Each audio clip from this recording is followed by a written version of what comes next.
Olá, eu sou o professor Mano Ramalho Cavalcante, do Instituto Federal de Educação, Ciência e Tecnologia de Pernambuco. Neste vídeo, eu irei tratar da aula 4, Testes de Unidade, a parte 2. Esse assunto começou na aula 3, a parte 1 de Testes de Unidade, e nesta aula eu irei finalizar o assunto. Este material desta aula é baseado no capítulo 1 do livro Testes Automatizados de Software, um guia prático. Aqui é a capa do livro, a editora Casa do Código, o autor Maurício Anick, tá? Então, aqui é os tópicos que eu irei tratar durante esta videoaula. Nós vamos ensinar e estarei ensinando a vocês sobre teste de unidade considerando um cenário de um sistema de leilão online. Então, vamos implementar uma funcionalidade e, para isso, iremos criar testes de unidade. Tá? Irei falar sobre classes de equivalência, sobre a necessidade corriqueira de fazer refatoramento em código. Ensinarei sobre as cláusulas before e after. Falarei brevemente sobre o padrão test data builder, certo? Que é um padrão muito utilizado para você fazer código com mais qualidade, fazer teste com mais qualidade, tá? Veremos como testar exceções e terminando como utilizar o Request. Então vamos lá, situação exemplo, né? Imagina um sistema de leilão. Então hoje em dia é muito corriqueiro você encontrar sistemas online de leilão, certo? Seja leilão de imóveis, tá? De veículos. Aqui tem dois exemplos no cenário aqui de Pernambuco, tá? O Coliseu Leilões e o Viseu Online. Tá? Agora vamos pensar nas seguintes funcionalidades básicas que nós queremos que o sistema tenha. Primeiramente, encontrar o maior lance e também o menor lance. E além disso, encontrar os 3 maiores lances. Bem, vamos ao código, né? Um algoritmo possível para encontrar o maior lance.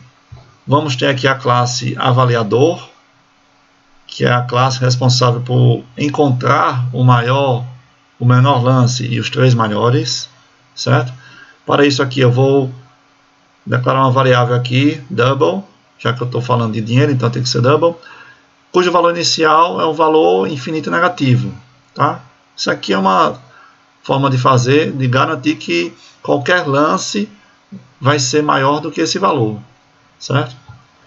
E aí teremos o método avalia, sem retornos, que recebe um leilão. Então o avaliador vai avaliar um leilão, tá? E fazendo como? Fazendo um for, no caso aqui um for each, varrendo todos os lances daquele leilão. Veja que um leilão contém um conjunto ou uma lista de lances, tá?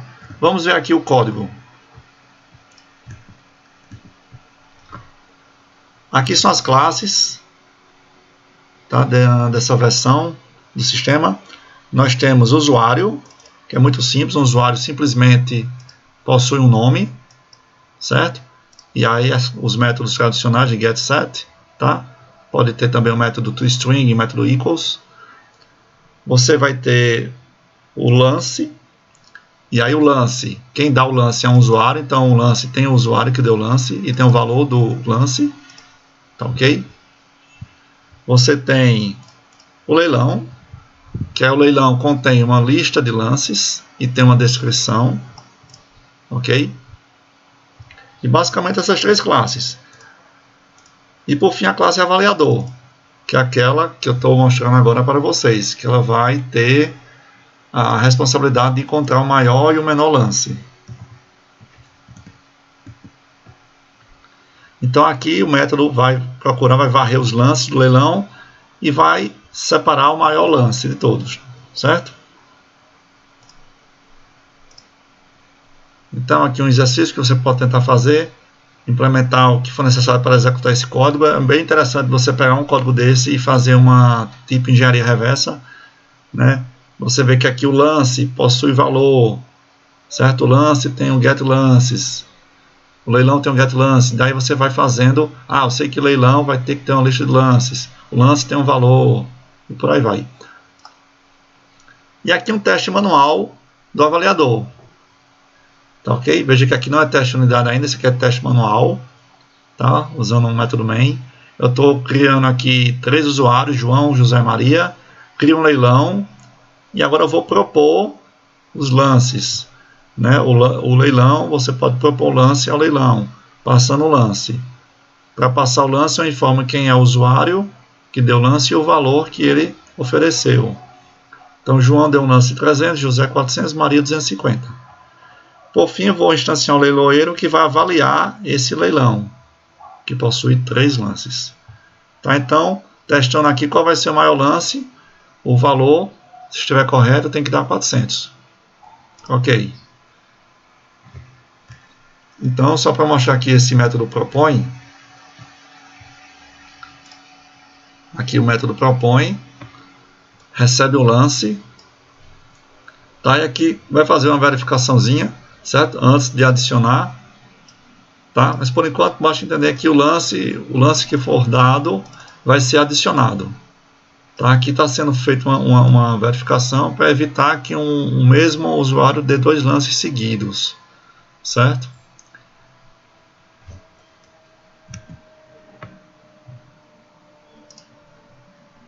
Então, imagine agora que eu quero encontrar o menor lance. Então é bem simples, né? Você vai fazer um algoritmo, acrescentar um algoritmo para que ele também encontre o menor lance, tá certo?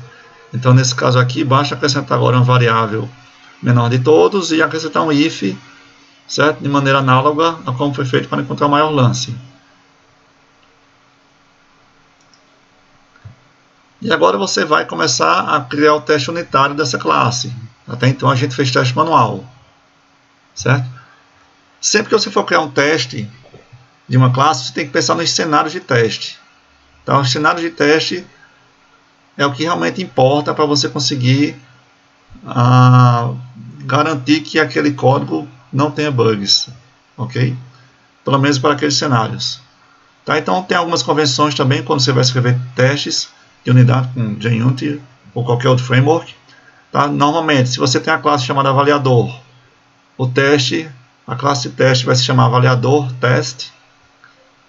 Os métodos são void. Tá? O nome dos métodos é importante que já descreva a natureza do teste. Por exemplo, nesse cenário de leilão, teríamos um método, por exemplo, chamado lances em ordem crescente. Né? Imagina um leilão em que os lances serão dados em ordem crescente, tá? Alimentados, né? Ou em ordem decrescente, ou em ordem aleatória, certo? E lembrar do método assert equals, que vai verificar se aquilo que é calculado é igual ao esperado. Então, alguns cenários de teste, né, que poderíamos pensar: lances em ordem crescente, decrescente, sem nenhuma ordem específica, ou apenas um lance. Então, para cada cenário desse, você teria um método de teste. Vamos voltar lá para o código.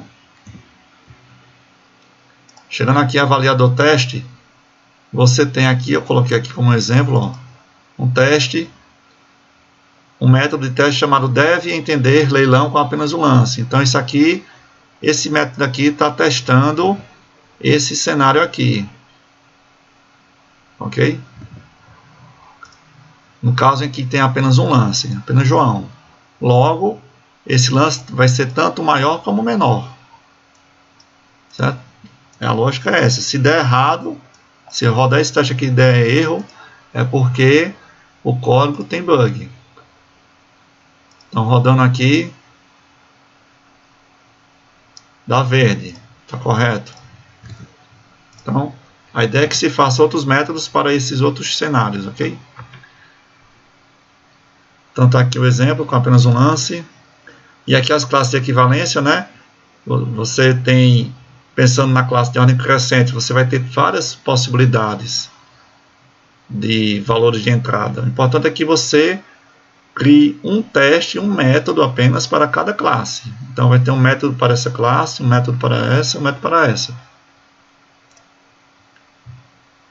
Aqui é uma dica de refatoramento, tá?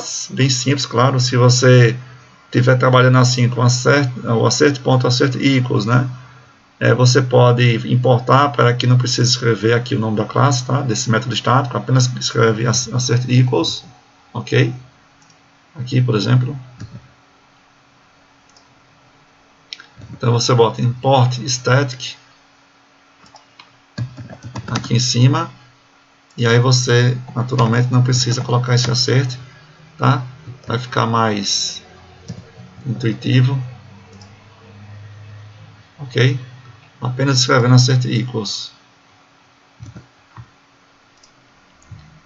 Agora imagine o que é muito comum, né? De repente o sistema necessita de uma nova funcionalidade. A coisa mais certa do mundo de software é que haverá mudanças. Então, imagine que o sistema de leilão deve agora ser capaz de mostrar os 3 maiores lances. Tá? Então, imagine que aqui você vai tentar resolver isso, tá? Você vai criar um outro método lá na classe avaliador que retorne uma lista com os 3 maiores lances em ordem decrescente, do maior para o menor. Tá ok? Então, lembrando aí das aulas de estrutura de dados, tá? Como é que você poderia resolver isso? Bem, eu vou ter que retornar os 3 maiores. Então, a melhor forma é armazenar numa lista. Tá? Então, lá na classe avaliador, eu vou agora declarar uma nova variável aqui que representa uma lista de lances. Certo? Então, logo após aqui o código de encontrar o maior e menor lance, eu vou invocar aqui um método chamado pega os maiores para passar no leilão. E esse método aqui é um exemplo, tá, de solução. Recebendo o leilão, eu vou criar uma relist aqui de lances, certo? Cujo tamanho, tá aqui o tamanho da quantidade de lances do leilão. Se o leilão tem 10 lances, esse maior vai ter o tamanho 10. Ok? E aqui eu vou invocar um método muito comum, tá, na API Java, que é para você ordenar uma coleção. Tá? Uma lista, uma coleção, um conjunto, né? O set é uma coleção. Então esse método aqui já faz a ordenação, certo? Você vai passar aqui esse array aqui maiores, certo? Passando comparator, certo? Então aqui eu vou estar implementando e explicando como é o método compare, tá? Se você ainda nunca estudou isso aqui, é importante conhecer, certo? Então o método compare vai comparar 2 objetos para saber se um é maior, menor ou igual, certo? Nesse caso aqui, se o objeto lance O2 for maior do que O1, for menor do que O1, O2 maior do que O1, então retorna 1. Se não, retorna menos 1, se não, retorna 0. Tá? Com isso, você vai ter a ordem. Isso aqui, a ordenação vai estar, os lances estarão ordenados em ordem decrescente. Tá certo? E aí ele vai ordenar toda a lista de lances. Agora, para você pegar os maiores, inicialmente você pode pensar nessa solução. Pega os maiores e cria uma sublista de 0 a 3. Ou seja, vai pegar o primeiro elemento, posição 0, o segundo elemento, posição 1, o terceiro elemento, posição 2. E não pega o quarto elemento. Então vai aqui do 0 ao 2. Ok? E aí simplesmente agora o método, um get, que vai retornar esses maiores. Certo? Sendo público. Então agora você vai testar, né? Você implementou essa funcionalidade, implementou esse método aqui, então você supõe que, eita, tenho que testar esse método, né? Pode ser escrito alguma coisa errada. Aqui você pode errar facilmente na questão do sinal aqui. Se você inverte o sinal, a lista vai ficar ordenada em ordem crescente, em vez de ser decrescente. Pode ter algum bugzinho aqui, algum erro aqui, que é o que vai acontecer, certo? Então imagine que você vai fazer esse teste aqui.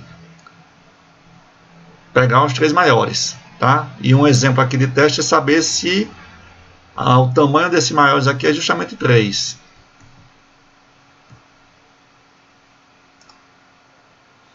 Então tá aqui o método, certo? Pega os maiores, tirar aqui do comentário. Então pega os maiores.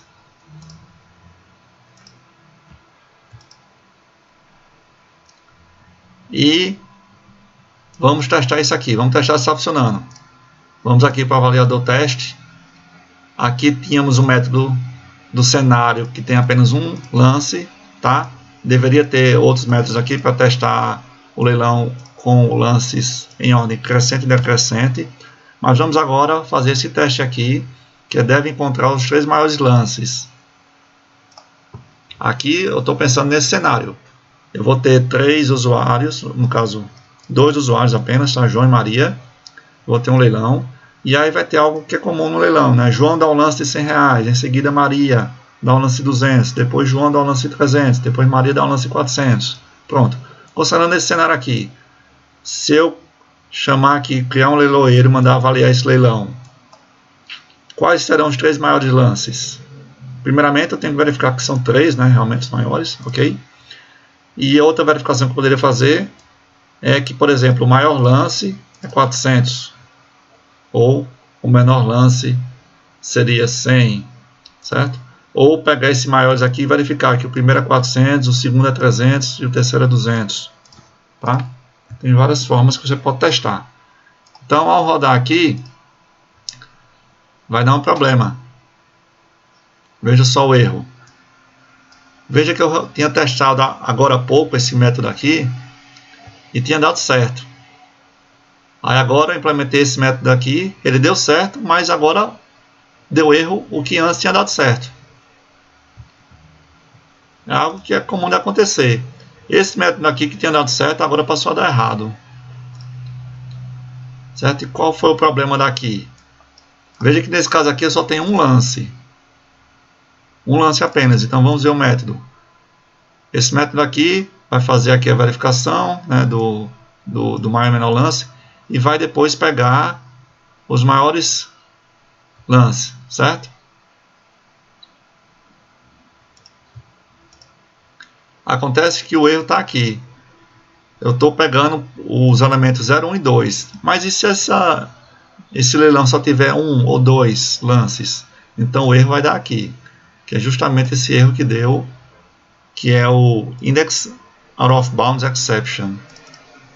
Que é um erro comum quando você tenta acessar uma posição numa lista, num array que não existe. Tá?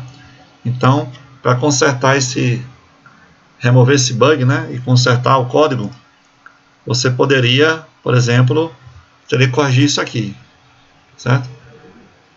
Então a maneira de fazer seria esse 3 aqui não necessariamente é 3. Como é que você poderia fazer? Vai ser 3 se o tamanho do array da lista for pelo menos 3. Se não, você vai retornar o tamanho dele. Maiores vai ser 1 ou 2, certo? Então você pode pensar assim: maiores.size é maior do que 3. Se sim, retorne 3. Se não, retorne maiores.size. O sinal aqui é 2 pontos. Tá? Então, isso aqui é o operador ternário, tá? Uma forma de tornar o código mais enxuto, em vez de usar if else, você usa aqui o operador ternário, né? Se o tamanho da lista aqui, né, de maiores, for maior do que 3, então é porque tem pelo menos 3 lances, então realmente é para maiores ter o tamanho 3. Se não, opa, de repente só foram dados 2 lances ou um lance, então retorne esse tamanho de lances aqui, certo? Então, uma maneira de consertar, ao rodar, passa a dar certo, ok? E aí vamos em frente. Então vamos pensar aqui, esquecendo um pouco desse exemplo de leilão, vamos pensar aqui outro exemplo, tá? Sempre que a gente está trabalhando com listas, né, ou conjuntos mesmo, é interessante você pensar nos extremos, tá? As condições limites. Imagine a lista cheia, imagine a lista vazia, a lista com apenas um elemento. Então é sempre bom você testar esses cenários, tá? Um outro exemplo, imagine que você está trabalhando lá em algum canto do código que tem if salário maior ou igual que 2.000. Então é importante, nesse caso, você pensar em 3 cenários. Se o salário for menor que 2.000, for maior, se for igual. São as 3 possibilidades possíveis, tá? Então é sempre bom você ter os cenários, tá? Você pode escrever em papel para depois passar para o código. Mas é sempre bom você pensar em cenários antes mesmo de começar a fazer um algoritmo, tá? Antes de programar, pense nos testes, tá? Isso aqui é muito aquela filosofia do TDD, que é o desenvolvimento dirigido por testes.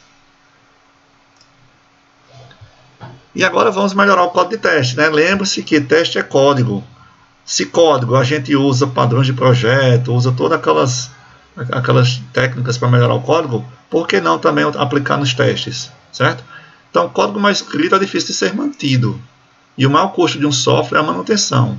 Então, tanto o código de produção, tá, da aplicação tem que ter qualidade, como também o teste, certo? Então, aqui é uma forma, aqui algumas dicas aqui, tá, de como você pode melhorar o código, certo? Aqui, em vez de estar chamando aqui, instanciando, várias vezes você está, em cada método você está instanciando, né? Criando um avaliador, né? E se depois no futuro você passar a necessidade de um parâmetro aqui, eita, para criar um avaliador, vou ter que passar agora um nome do leiloeiro, por exemplo, sei lá o que, você teria que fazer alteração em todos os métodos que fizesse essa instanciação. Então, o que é que você poderia fazer? Cria um método lá no avaliador teste, chamado cria avaliador, e aqui dentro você faz essa instanciação. Se um dia essa forma de construir for diferente, você só vai alterar aqui.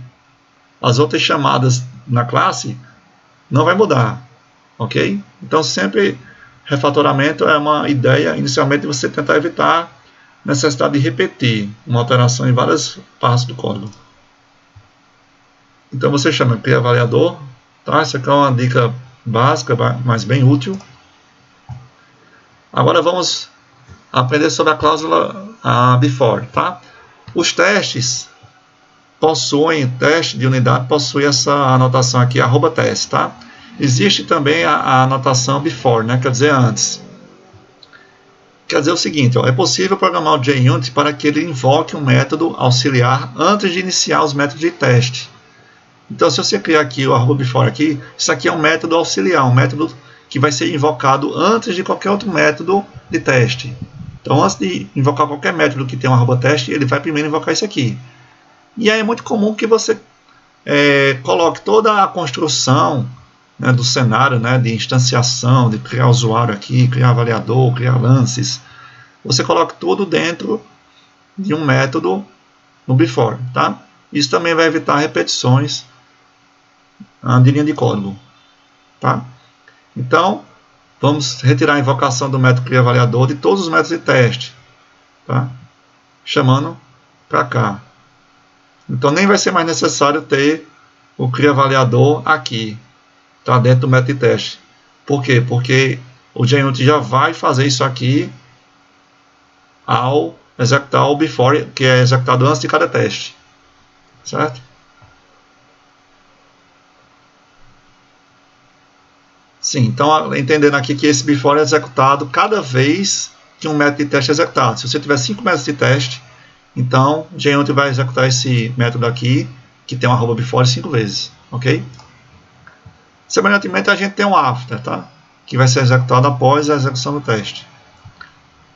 Então, uma outra dica aqui de melhorar o código de teste é você usar o padrão Test Data Builder, tá? Builder quer dizer construtor, certo? Nesse exemplo aqui, o que é a ideia? O que quer dizer isso aqui? É um construtor de dados de teste. Não é sempre que você vai testar algo, você tem que criar todo aquele cenário, configurar, setar objetos, tudo mais. Então, criar um leilão não é uma coisa tão básica, né? Você tem que criar usuários, leilão, fazer lances, tudo mais, certo? Então, a ideia é você isolar o código de criação do leilão em uma classe específica, que seja mais legível e clara. Então, aqui vamos ter um exemplo, né? Nosso objetivo é ter um código mais simples e enxuto, algo que fique mais ou menos com essa cara aqui. Olha como esse código aqui está legal de ler. O método deve encontrar os 3 maiores lances, tá? Eu estou aqui criando um leilão, new criador de leilão, tá? Ponto. E aqui tem uma sequência de invocações, tá? De métodos em cadeia. Então, criador de leilão para o nome do leilão, a descrição, ponto lance, ponto lance, ponto lance, tarará, ponto constrói. Então, olha como esse código aqui é muito mais elegante, enxuto, do que esse que está aqui, que eu tinha até então, certo? Veja que é o método, ó, deve encontrar os 3 maiores lances, está aqui, ó, deve encontrar os 3 maiores lances. Vê quantas linhas tem aqui, 3, 7, 8, 9, 10, 10, ok? Bem, pensando que até construir, Então pensa que você tem aqui 3, 6, 7, 8. Tá? E aqui você tem que estar fazendo esse monte de coisas, tá? Aqui você poderia colocar de repente isso aqui em menos linhas, né? Uma linha só de repente, né? Mas assim é muito claro, tá? Fica muito mais conciso. Então o segredo para você fazer esse tipo de estratégia aqui, né? De padrão, de fazer essa classe criador de leilões, a ideia é simples, tá? Como é que eu vou fazer com que um método seja invocado um atrás do outro aqui, certo? A ideia é retornar o does, né? A referência para o objeto em todos os métodos. Tá? Então, o que é o Test Data Builder? Né? É um padrão de projeto para código de testes. Certo? Então, está aqui uma dica aqui do autor do livro. Tá? Sempre que temos classes que são complicadas de serem criadas ou que são usadas por diversas classes de teste, devemos isolar o código de criação das mesmas em um único lugar. Tá? Para que mudanças futuras só sejam necessárias fazer ali, naquele ponto. Sempre você tem que pensar em programar. Primeiro a gente pensa em programar para fazer funcionar. Depois para funcionar de maneira que futuras mudanças não tragam muito trabalho para fazer alterações. Certo? Então imagina aqui a classe criador do leilão. Tá? Tem um leilão e tem um criador de leilão, o construtorzinho aqui. E aqui você vai ter um método chamado para. E ele retorna o próprio criador do leilão. A sacada é essa daqui. Certo? É um método chamado para que recebe a descrição do leilão. Certo? Essa descrição aqui eu vou usar aqui na construção do leilão, na instanciação, e vou retornar o des. Então, a ideia é essa. Certo? Os outros métodos eu vou fazer a mesma coisa. O método lance vai receber o que é necessário para fazer um lance, usuário e valor. Cria o lance. E aqui dentro está a lógica de criar lance. Se depois mudar a lógica de criar lance, basta alterar aqui. Você não vai ter que ser alterando em todas as classes e tudo mais. Você encapsulou, né, a lógica de criar um leilão. Assim como constrói. Tá? Retorna o leilão. Por fim, certo? Então, agora a cláusula after, tá? Naturalmente, são executadas após a execução de cada método. E o que é que você costuma fazer nesse momento? É muito comum quando você está trabalhando com conexão com banco de dados, que aí você quer que os métodos sejam independentes. Uma das regras de teste é que os testes sejam independentes. Então, você vai, por exemplo, no before você vai iniciar a conexão com o banco e no after você vai fechar a conexão. Ou de repente vai fechar um arquivo, um socket, uma conexão em rede. Tá certo? A ideia é que aquele que trabalha com recursos você finalize no método after. Ok? E nós temos também as cláusulas before class e after class, que aí, como a ideia já sugere, ela é executada apenas uma vez. Né? O método, você só pode ter um método, né? Aqui o before class, vai ser executado apenas uma vez antes de qualquer método de teste. E o after class é executado apenas uma vez após a execução do último método de teste. Ok? E agora vamos imaginar aqui como é que a gente pode testar exceções.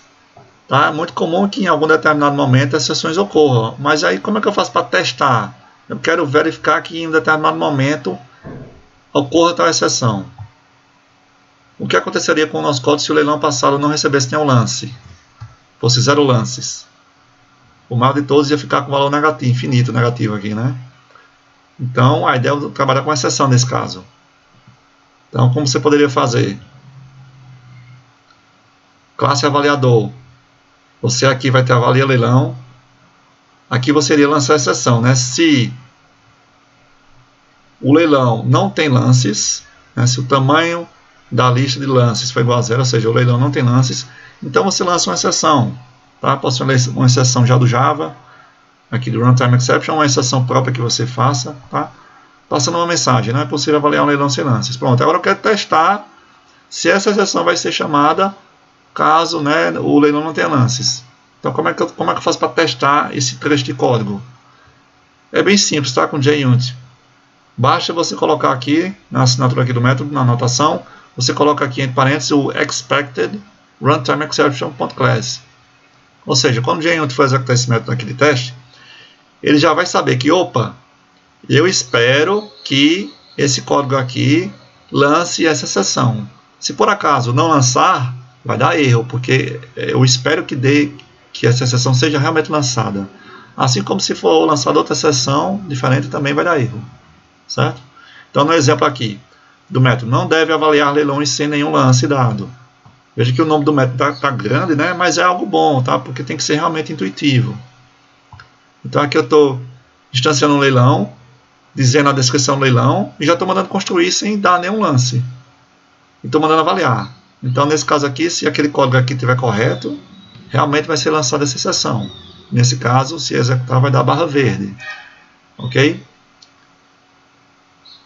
E por fim, para finalizar essa aula, algo que existe para ajudar um pouco a leitura dos testes de unidade é utilizar o Request, tá? Melhora a legibilidade dos testes. O que acontece? O JUnit não é tão claro. E pensa aqui, o que é mais intuitivo, né? Assert equals 400 leiloeiro.getMaiorLance e passar esse número pequenininho aqui, que é o valor de diferença que pode acontecer, tá? Ou essa linha de cima, assert that, verifique que o menor lance do leiloeiro é igual a 250.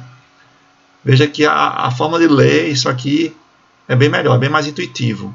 Tá? Então, o Request ele facilita que você escreva essas assertivas aqui, né, de teste de uma maneira mais clara do que o JUnit foi feito. Né? O JUnit é um framework muito bom, mas realmente essa forma aqui de raciocinar não é tão óbvia e clara. Então, se você quiser trabalhar com esse tipo de forma aqui de fazer, você pode utilizar o Request, tá?